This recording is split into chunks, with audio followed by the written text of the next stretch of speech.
Hello दोस्तों, good morning. जितने भी छात्र और छात्राएं हैं फेसबुक पर और यूट्यूब पे जो हमारे वीडियो को देख रहे हैं, लाइक कर रहे हैं, सब्सक्राइब कीजिए। तो आज डेट है 5 तारीख। आप लोगों का होली बहुत अच्छे से मना होगा, खूब मिठाई पकवान खाए होंगे। तो चलते हैं हम लोग पढ़ाई की ओर। आज डेट है 5/3/2026। क्लास 9th में आप लोगों को पॉलिटिकल पढ़ाया जा रहा है और उसमें क्या है, लोकतंत्र क्या है। और कभी कभी ये भी पूछता है कि लोकतंत्र किसे कहते हैं। तो उसके बारे में हम लोग जानकारी ले लेते हैं। तो क्या है, अब्राहम लिंकन का कथन, यानी अब्राहम लिंकन ने क्या कहा लोकतंत्र के बारे में, ये पूछता है एग्जाम में। लोगों के लिए, किसके लिए? लोगों के लिए, लोगों की ओर, लोगों की और लोगों के द्वारा चलने वाली शासन, क्या चलने वाली शासन व्यवस्था को, शासन व्यवस्था ही लोकतंत्र है। ध्यान से समझना है।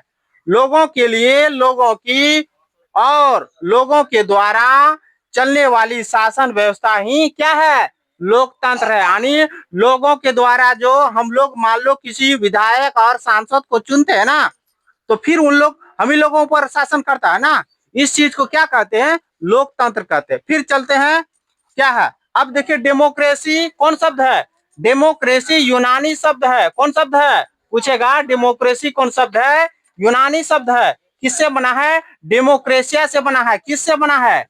डेमोक्रेसिया से बना है। एग्जाम में पूछेगा 9th क्लास का जब एग्जाम आप लोग को 2027 में जब होगा मार्च में, तब पूछेगा, अभी नहीं।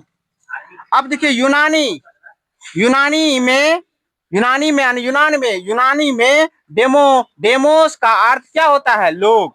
यानी यूनान में लोगों को क्या कहता है? डेमोस कहता है। यूनान में लोगों को क्या कहता है? डेमोस कहता है। क्या कहता है? डेमोस। याद रखिएगा इस बातों को। फिर क्रेसिया, यानी क्रेसिया का अर्थ क्या है यूनान में? क्रेसिया का अर्थ है क्या?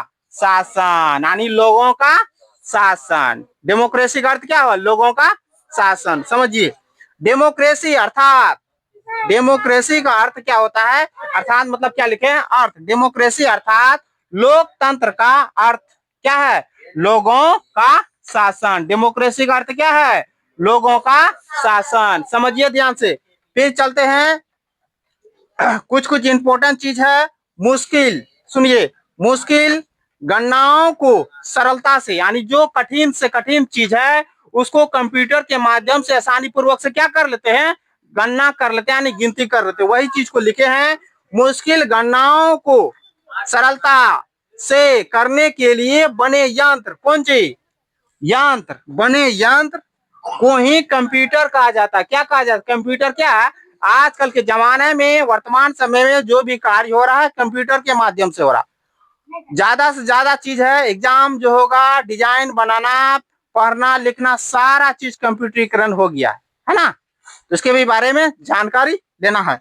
अब देखिए क्वेश्चन क्या है, लोकतंत्र की परिभाषा, यानी वहां लिखे लोकतंत्र क्या है, यहाँ हम लिख दिए लोकतंत्र की परिभाषा क्या है, यानी लोकतंत्र किसे कहते हैं ये भी पूछता है, या लोकतंत्र का अर्थ क्या होता है ये भी पूछता है। तो सभी का आंसर यही होगा, लोकतंत्र शासन का एक ऐसा रूप है, यानी लोकतंत्र शासन का एक ऐसा रूप है जिसमें शासकों का चुनाव लोग करते हैं। शासन जो करने वाला है, जैसे विधायक सांसद को कौन चुनते हैं? जनता चुनते। जनता क्या हुआ? लोग ही हुआ ना। इसीलिए लोकतंत्र का परिभाषा यही है। फिर से एक बार समझ लीजिए, लोगों का लोकतंत्र शासन का एक ऐसा रूप है जिसमें शासकों का चुनाव लोग यानी जनता करते हैं। तब वो हम लोग जिनको चुन लेंगे वो लोग बाद में क्या करेगा? हम ही ऊपर क्या करेगा? शासन करेगा। इस विधि व्यवस्था को हम लोग क्या कहते हैं? लोकतंत्र कहते हैं। समझ में आया? इसको लिख लीजिएगा बढ़िया से, इसको नोट कर लीजिएगा, एग्जाम में काम आएगा, चाहे कोई भी एग्जाम हो।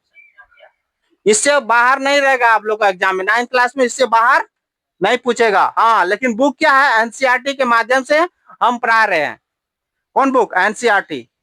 इसमें डिटेल जानकारी दिया हुआ है। आप कोई भी एग्जाम दीजिएगा उसमें सारा चीज उसमें लिखा हुआ है। समझे? इसको नोट कर लीजिएगा। थैंक यू, धन्यवाद।